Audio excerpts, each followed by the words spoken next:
तो थैलेसीमिया के लिए एक और नाम से भी जानते हैं, जिसके लिए हम कहते हैं मेडिटेरियन सी ब्लड डिसीज। अर्थात ये जो मेडिटेरियन सी है, उस सी के आसपास ये जो बीमारी है वो अधिक पाई जाती है। जैसे ट्यूनीशिया है, अल्जीरिया है और दूसरे जो देश हैं, स्पेन है, वहाँ के लोगों में ये बीमारी बहुत ज़्यादा देखने के लिए मिलती है यहाँ पर। दूसरा ये है कि ये जो थैलेसीमिया है, ये इसके जो जीन है वो कहाँ हुए, ऑटोसोम पर होते हैं। तो ऑटोसोमल रेसेसिव ब्लड डिसीज है। Autosomal linked recessive blood disorder यहाँ पर ये है। अब इसका जो वंशागति है वो कैसे होती है, ठीक। तो वंशागति में क्या है कि पैतृक जो पेरेंट्स हैं यहाँ पर वो हेटेरोजाइगस होने चाहिए, हेटेरोजाइगस होने चाहिए। जैसे फादर है और मदर है यहाँ पर, तो फादर का अगर जीन आर स्मॉल आर है तो उसकी संतानों में ये जीन चला जाएगा। यहाँ पर अगर आप देखेंगे तो ये नॉर्मल होगा, लेकिन अगर आप दूसरे को देखेंगे इन दो के लिए यहाँ पर, तो ये वाहक होंगे, कैरियर होंगे, ठीक। लेकिन इसमें यहाँ पर थैलेसीमिया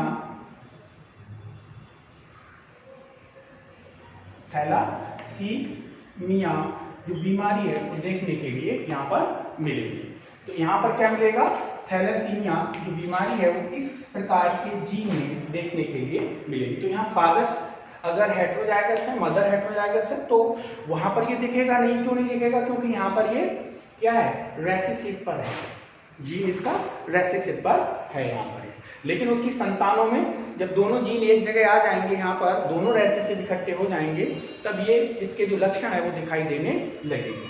तो थैलेसीमिया में क्या हो जाता है, रक्त अल्पता, जिसको बोलते हैं एनीमिया, ब्लड एनीमिया हो जाएगा यहाँ पर। दूसरी बात यह है कि जो थैलेसीमिया है, थैलेसीमिया यहाँ पर 2 टाइप्स होता है। तो अगर हम यहाँ पर बात करें टाइप्स ऑफ थैलेसीमिया की, तो ये कितने प्रकार का होता है, 2 प्रकार का होता है। जिसमें पहला प्रकार है इसका अल्फा थैलेसीमिया, और दूसरा है यहाँ पर बीटा थैलेसीमिया।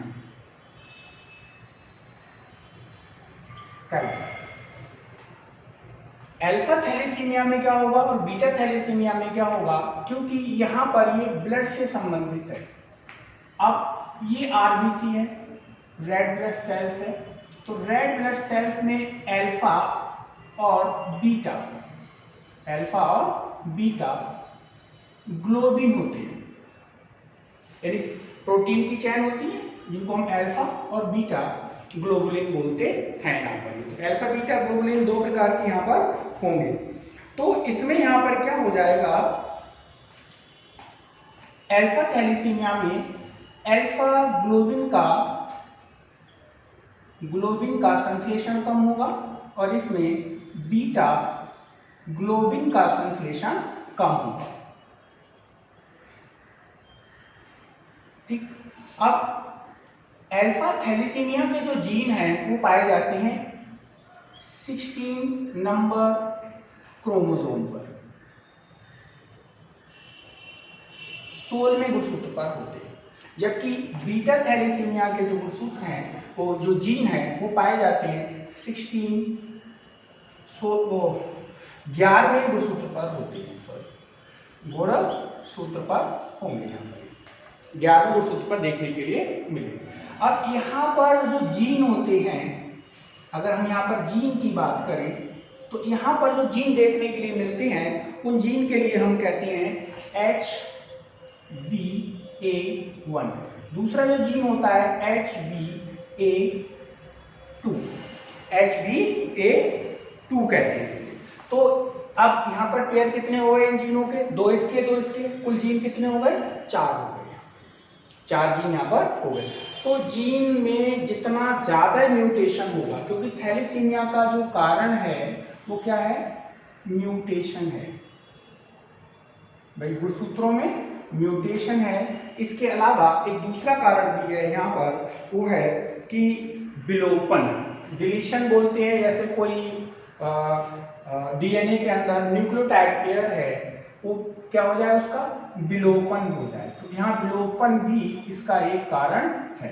तो थैलेसीमिया 2 कारण से हो सकता है, जीन में म्यूटेशन हो जाए या फिर जीन में कुछ गुणसूत्रों की क्या कहते हैं, कुछ जीन में क्या हो जाए? यहाँ पर जीन में न्यूक्लियोटाइडों की कमी हो जाए यहाँ पर। तब ये 2 प्रकार का थैलेसीमिया होता है, अल्फा थैलेसीमिया और बीटा थैलेसीमिया। आगे देखिए इसमें, अब ये जो बीटा थैलेसीमिया है,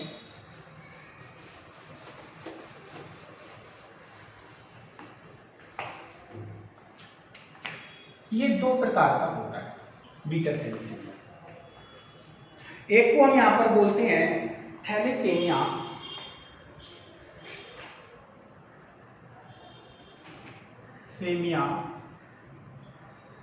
मेजर,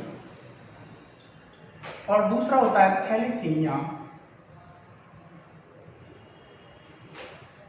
माइनर बोलते हैं। अब थैलेसीमिया मेजर में क्या होता है? इसके 2 जीन, दोनों जो जीन होंगे यहाँ पर वो रेसिसिव होंगे, यहाँ पर। ठीक, अब रेसिसिव होने के कारण जो मेजर है, तो यहाँ पर क्या हो? एंटी होमोगाइड रेसिसिव होंगे, दूसरा यहाँ पर क्या होंगे? होमोजाइगस होंगे। अब होमोजाइगस होने के कारण यहाँ पर क्या होगा? बीटा ग्लोबिन यहाँ पर नहीं बनेगा। बीटा ग्लोबिन का जो संश्लेषण है वो यहाँ होना चाहिए, बीटा ग्लोबिन का संश्लेषण नहीं होगा। अब अल्फा होगा इसके अंदर, ऐसी स्थिति में क्या बनेगा? अल्फा ग्लोबिन बनेगा। अब अल्फा ग्लोबिन क्या करता है? जब वयस्क हो जाता है व्यक्ति, तो वहां पर वो ऑक्सीजन भाग का काम नहीं कर सकता है। तो ये कहलाएगा आपका थैलेसीमिया मेजर। दूसरा होता है माइनर। तो यहाँ पर जो जीन होते हैं, ये जीन हेटेरोजाइगस होते हैं, हेटेरोजाइगस यहाँ पर होते हैं। तो ऐसी स्थिति में यहाँ पर हमें क्या देखने के लिए मिलता है? प्रभाव जो है यहाँ पर, प्रभाव क्या होगा? सामान्य होता है, बहुत ज्यादा यहाँ पर प्रभाव देखने के लिए नहीं मिलता है यहाँ पर।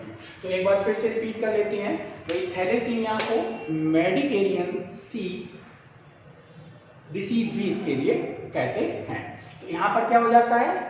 रक्त अल्पता हो जाता है यहाँ पर। दूसरी चीज एक और बता दें आपको यहाँ पर कि इस थैलेसीमिया जो बीमारी है वो यहाँ पर नंबर ऑफ अमीनो एसिड जो ग्लोबिन चैन होगी उसमें कम हो जाएंगे।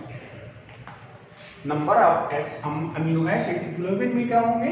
कम होंगे। अब कम होने के कारण क्या होगा? यहाँ पर कम होने के कारण, जैसे आरबीसी, नॉर्मल आरबीसी ऐसा होना चाहिए, लेकिन यहाँ पर जो आरबीसी है वो कैसा हो जाएगा?